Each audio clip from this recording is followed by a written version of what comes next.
Hello കൂട്ടുകാരെ, എല്ലാവർക്കും സുഖമല്ലേ? അപ്പൊ ദാണ്ടെ ഒരു കുക്കറിലോട്ട് കുറച്ച് ഗ്രീൻ പീസും പിന്നെ ഒരു തക്കാളി, ഒരു സവാള, പിന്നെ ഒരു ചെറിയ പാത്രത്തില് തേങ്ങയും പച്ചമുളകും വെളുത്തുള്ളി എല്ലാം കൂടെ ചേർത്ത് നല്ല അടിപൊളി ഒരു ഗ്രീൻ പീസ് കറി ഉണ്ടാക്കാൻ വളരെ സിമ്പിൾ ആണ്. അപ്പൊ എങ്ങനെ ഉണ്ടാക്കുന്നത് കണ്ടു നോക്കാൻ വരുമ്പോൾ ചാനൽ സബ്സ്ക്രൈബ് ചെയ്ത് ആരെങ്കിലും കാണുന്നുണ്ടെങ്കിൽ ഒന്ന് സബ്സ്ക്രൈബ് ചെയ്തേക്കണേ.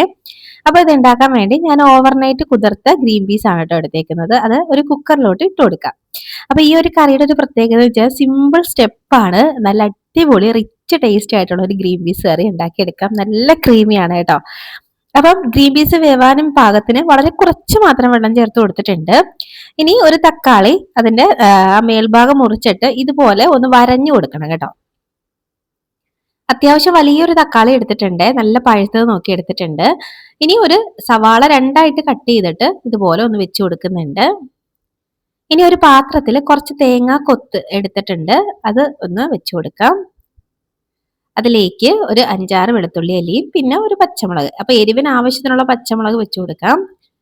ഇനി നമുക്ക് കുക്കർ ഒന്ന് അടച്ചു വെക്കാം. ഒരു 4 വിസിൽ കേൾക്കുന്നവരെ വേവിച്ചെടുക്കാം. ഗ്രീൻ പീസ് ഒക്കെ നന്നായിട്ട് വെന്ത് കിട്ടണം കേട്ടോ. അപ്പൊ ഒരു 4 വിസിലെങ്കിലും വേണ്ടി വരും. അപ്പൊ ഞാനിതൊന്ന് അടുപ്പത്തേക്ക് മാറ്റിയിട്ടുണ്ട്. അപ്പൊ അവിടെ നിന്ന് വെന്ത് വരട്ടെ.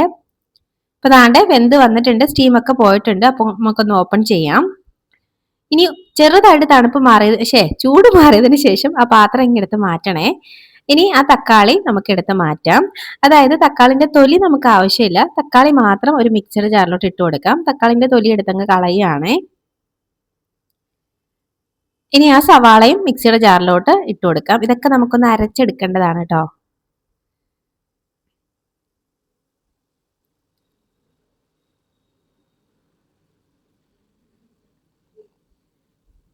ഇനി ആ ഗ്രീൻ പീസും മാറ്റി വെക്കുന്നുണ്ട്. ഇനി നമ്മുടെ മിക്സിയുടെ ജാറിലോട്ട് ആ തേങ്ങയും വെളുത്തുള്ളി അല്ലിയും പച്ചമുളകും കൂടെ ചേർത്ത് കൊടുക്കാം. അതിലേക്ക് ഒരു 1/4 ടീസ്പൂൺ മാത്രം മഞ്ഞൾപ്പൊടി ചേർത്ത് കൊടുക്കാം. പിന്നെ ഒരു 2 ടീസ്പൂൺ കാശ്മീരി ചില്ലിയാണ് കേട്ടോ ചേർത്ത് കൊടുക്കുന്നത്. ഇനി ഒരു 1/4 ടീസ്പൂൺ മാത്രം മല്ലിപ്പൊടി ചേർത്ത് കൊടുക്കാം. ഇനി നമുക്കിത് പേസ്റ്റ് കണക്കിനൊന്ന് അരച്ചെടുക്കാം. വെള്ളം ഒന്നും ചേർക്കാതെ വേണം കേട്ടോ അരച്ചെടുക്കാൻ. അപ്പൊ അതാണ് ഞാനൊന്ന് അരച്ചെടുത്തിട്ടുണ്ട്. ഇനി നമുക്കിത് അങ്ങോട്ട് മാറ്റി വെക്കാം. ഇനി ഒരു പാൻ ഒന്ന് അടുപ്പത്തേക്ക് വെച്ച് അതിലേക്ക് കുറച്ച് വെളിച്ചെണ്ണയാണ് കേട്ടോ ചേർത്ത് കൊടുക്കുന്നത്. അപ്പൊ നിങ്ങളുടെ കയ്യിൽ ബട്ടർ ഉണ്ടെങ്കിൽ ബട്ടർ ചേർത്താൽ മതി കേട്ടോ. എൻ്റെ കയ്യിൽ ബട്ടർ ഇല്ലാത്തതുകൊണ്ടാണ് ഞാൻ വെളിച്ചെണ്ണ ചേർത്ത് കൊടുക്കുന്നത്. അപ്പം ബട്ടർ ഉണ്ടെങ്കിൽ അതാണ് നല്ല ടേസ്റ്റ് കേട്ടോ. ഇനി അതിലേക്ക് നമ്മൾ അരച്ച മിക്സ് ചേർത്ത് കൊടുക്കാം. പിന്നെ പേസ്റ്റ് കണക്കിന് ഞാൻ അരക്കണം എന്നൊക്കെ പറഞ്ഞെങ്കിലും ഇതിലേക്ക് ചില തേങ്ങേന്റെ കഷ്ണങ്ങളൊക്കെ അരയാതെ കിടപ്പുണ്ട് കേട്ടോ. പക്ഷെ അത് നന്നായിട്ടുണ്ടായിരുന്നു. കറി കഴിച്ചപ്പോഴത്തേനും ഇതിങ്ങനെ കടിക്കാൻ നല്ല ടേസ്റ്റ് ആയിട്ട് കിട്ടും കേട്ടോ. അപ്പം നിങ്ങൾക്ക് ഇഷ്ടമുള്ള രീതിയിൽ അരച്ചെടുക്കാം. ഞാൻ ആ തേങ്ങാക്കൊത്ത് ഇട്ടപ്പോൾ അത്യാവശ്യം വലുതായിരുന്നു, അതുകൊണ്ടാണ് ഇങ്ങനെ അരയാതൊക്കെ കിടക്കുന്നത് കേട്ടോ. അപ്പൊ അതാണ്ട് ഇതുപോലെ ഒന്ന് മിക്സ് ആക്കി കൊടുക്കാം. ആ ഒരു അരപ്പിന്റെ പച്ചമണം അങ്ങ് മാറിക്കിട്ടണം. അതിലേക്ക് നമ്മൾ പൊടികളൊക്കെ ചേർത്തല്ലേ, അപ്പൊ പച്ചമണം മാറുന്നവരെ ഇതുപോലെ നന്നായിട്ടൊന്ന് തിളപ്പിച്ചെടുക്കണേ. അപ്പൊ അതാണ്ടൊന്ന് തിളച്ച് ഒന്ന് ആ ഒരു ഗ്രേവിയൊക്കെ ഒന്ന് വറ്റി വരുമ്പോഴേക്കും ഇതിലേക്ക് ആ മിക്സിയുടെ ജാറിൽ കുറച്ച് വെള്ളം ചേർത്ത് ഇതിലേക്ക് ഒഴിച്ചു കൊടുക്കാം. വളരെ കുറച്ച് മാത്രം വെള്ളം ചേർത്താൽ മതി. ഇനി ഒന്നും കൂടെ അങ്ങ് മിക്സ് ആക്കി കൊടുക്കാം. ഇത് ഒന്ന് തിളച്ച് വരട്ടെ. അപ്പോഴേക്കും നമ്മളിവിടെ റെഡിയാക്കി വെച്ചേക്കാം നമ്മൾ ഗ്രീൻ പീസും കൂടെ ഇതിലേക്ക് ഇട്ട് കൊടുക്കാം. അതിൽ കുറച്ച് വെള്ളം ഉണ്ടായിരുന്നു, അതും കൂടെ ചേർത്ത് ഇട്ട് കൊടുത്തിട്ടുണ്ട്.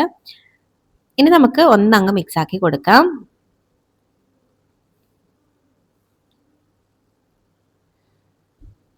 അപ്പൊ നമ്മൾ ഇതിലേക്ക് ഉപ്പൊന്നും ചേർത്തിട്ടില്ലായിരുന്നു. അപ്പൊ ആവശ്യത്തിനുള്ള ഉപ്പ് ഈ ഒരു സമയം ചേർത്ത് കൊടുക്കുന്നുണ്ട്.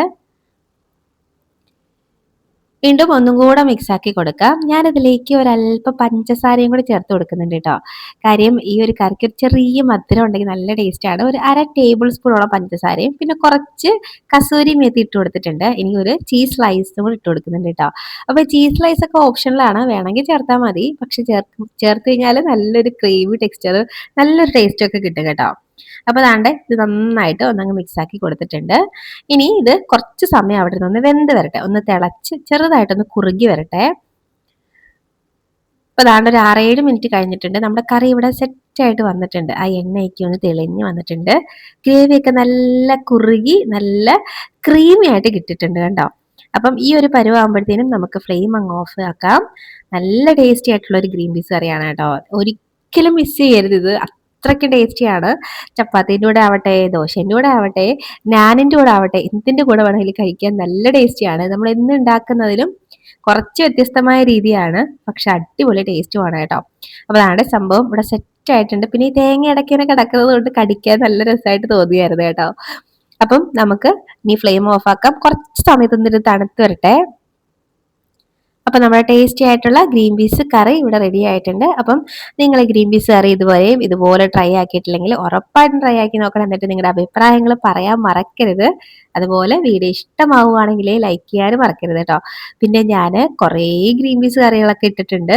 അതിൻ്റെയൊക്കെ ലിങ്ക് വേണമെങ്കിൽ പറഞ്ഞാൽ മതി, ഞാൻ തരാം. അല്ലെങ്കിൽ നമ്മുടെ പേജിൽ, നമ്മുടെ ചാനലിൽ കിടപ്പുണ്ട്, കയറി നോക്കിയാൽ മതി. നല്ല വെറൈറ്റി ടേസ്റ്റുള്ള ഗ്രീൻ പീസ് കറികളൊക്കെ ഒരുപാട് ഇട്ടിട്ടുണ്ട് കേട്ടോ.